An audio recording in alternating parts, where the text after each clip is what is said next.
Welkom by AMT se Standard Bank Lewende Hawe markoorsig moontlik gemaak deur Standard Bank en John Deere. Hierdie week kyk ons na Karan se back en closure uitbraak en wat nou moontlik met pryse kan gebeur. Also hierdie week se episode, so bly ingeskakel.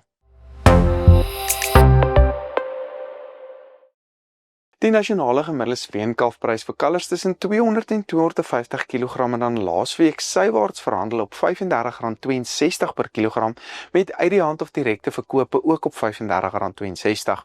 Ligter kalvers onder 200 kg styg dan na R36.12 met swaarder kalvers laasweek op R34.45. Die A2-3 karkaspryse dan opwaarts verhandel op R68.81 met die C-graadprys ook opwaarts na R53.69 per kilogram. Die groot olifant in die vertrek is ongetwyfeld die onlangse back and closure uitbraak by Karan se Heidelberg fasiliteit en die impak wat dit op speenkalfpryse oor die korttermyn kan hê. Wat die situasie vererger is dat dit plaasvind tydens die speentydperk, 'n tyd wanneer baie boere gereed is om natuurlik hulle kalvers na voerkrale te stuur. Ons het reeds gesien in die verlede dat soortgelyke uitbrekings groot ontwrigting in die markte kan veroorsaak. 'n Paar jaar gelede moes sommige voerkrale ook tydelik sluit, wat daartoe gelei het dat speenkalfpryse vir 2 tot 3 weke dan gedaal het totdat die logistieke knelpunte opgelos is. Dit is belangrik om ook te onthou dat groot voerkrale nie eenvoudig uit sirkulasie kan gaan vir 'n maand nie. Dit is logisties en finansiëel eenvoudig onvolhoubaar. In die praktyk egter beteken dit dat hulle steeds kalvers aankoop en probeer huisves by alternatiewe fasiliteite, selfs al is dit verder geleë. In die korttermyn kan hierdie ontwrigting dan ongelukkig 'n daling in speenkalfpryse tot gevolg hê en dalk 'n 2 tot 3 rand effek op pryse hê, maar dit kan terselfdertyd ander rolspelers weer in die mark plaas, veral as ons nou in ag neem dat choppryse of voerpryse dan ook onlangs skerp gedaal het. Daar is ook baie boere met oesreste op hierdie oomblik. Ons verwag dat pryse oor die volgende 2 tot 3 weke dus baie onder druk kan wees, maar dit behoort relatief vinnig te stabiliseer sodra die situasie beheer word en logistiese roetes dan aangepas is. Belangrik om te noem is dat daar op hierdie stadium dan geen aanduiding is dat uitvoere geaffekteer gaan word nie. Inteendeel, ek dink dit kan selfs 'n ondersteunende rol vir ons slagpryse oor die korttermyn speel. My boodskap aan produsente is om paniekbesluite nou te vermy. Die mark het voorheen gewys dat dit vinnig kan aanpas by hierdie uitdagings. Bly gefokus op jou langtermynstrategie en monitor markbewegings noukeurig in die komende weke. Ek dink hierdie beklemtoon ook dan die belangrikheid van naspeurbaarheid en om seker te maak jy is gereed vir die uitdagings wat voorlê. Die gemiddelde stoorlamprys styg verder laasweek na R48.02 met die slaglampryse op R49.35. Die gemiddelde stoorlamprys in die Vrystaat het dan ook gestyg na R49.73 met die prys in die Wes-Kaap op R49 per kilogram.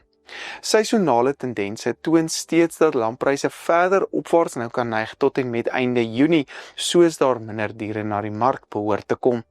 Ons verwag dan ook bietjie minder invoere vanaf Namibië hierdie jaar en lyk dit steeds of die gemiddelde prys bo die R50 merke inbeweeg oor die volgende paar weke. Die A2-3 karkasprys styg dan met 2% na R103.27 per kilogram, terwyl die C2-3 prys ook dan gestyg het na R68.86. Gebaseer op historiese tendense behoort die A2-3 prys dan 'n hoogtepunt so teen die einde van Junie moontlik te bereik. C-graadpryse styg ook tradisioneel tydens Junie en Julie, soos vraag ook optel deur die wintermaande. Wolpryse het toe laasweek bietjie teruggesak, meestal weens die wisselkoers wat dan versterk het teen die Amerikaanse dollar. Die RWS 20 mikronprys het op R178 per kilogram verhandel, met die nie RWS 20 mikronprys op R166 per kilogram skoon massa. Wolpryse in Australië het sywaarts gebly laasweek met die gemiddelde prys op 12,04 Australiese dollar per kilogram. Dit was maar 'n baie stil week op die veilings in Australië met baie lae aanbod wat steeds 'n kenmerk is, maar het ook gesien dat ons baie lae vraag gehad het wat natuurlik dit uitgekanselleer het en dis baie sywaartse pryse veroorsaak het.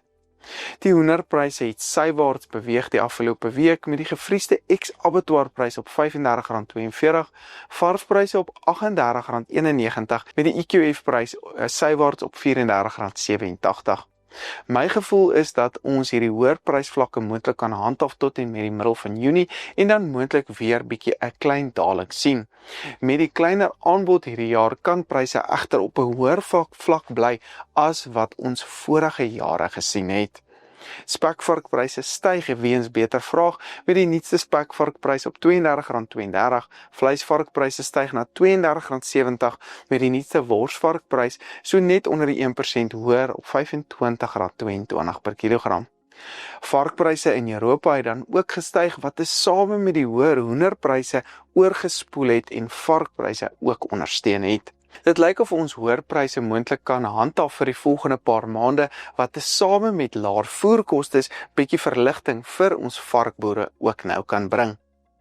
Bokpryse styg weer met die nuutste grootbokprys nou op R41.36, kleinbokpryse styg na R59.63, mediumbokpryse het so bietjie teruggesak na R55.03 met bokkooipryse op R48.71. Na die middel van Junie kan bokpryse moontlik weer bietjie daal weens bietjie laer vraag, maar behoort dit steeds op goeie vlakke te bly deur die wintermaande. Lucernpryse bly onveranderd met die gemiddelde graad 1 prys op R4.350 per ton, prima lucern op R4.700 en graad 2 lucern op R3.800 per ton. Soos verwag het choppryse dan baie skerp gedaal die afgelope week, weens meer aanbod, soos meer mielies nou na die mark kom en meer gemaal word. Die chopprys verhandel nou op R3.250 per ton gemiddeld, met pryse so laag soos R3.100 ook in sekere plekke gerapporteer. Ek wonder net of Karan wat nou toemaak, ook tydelik druk op choppryse gaan sit, weens minder vraag. Maar meelens is nou op vol kapasiteit, so chop se aanbod behoort hoog te bly, wat pryse dan dus op 'n laer vlak behoort te hou. Hierdie video's word moontlik gemaak deur Standard Bank en John Deere. As jy meer inligting benodig, besoek gerus ons webtuiste by amtrends.co.za. Ek sit ook al die skakels na ons sosiale media platforms in die beskrywing onderaan. Ek is Dr. Johnny van der Merwe, dankie dat jy ingeskakel het en sien volgende week.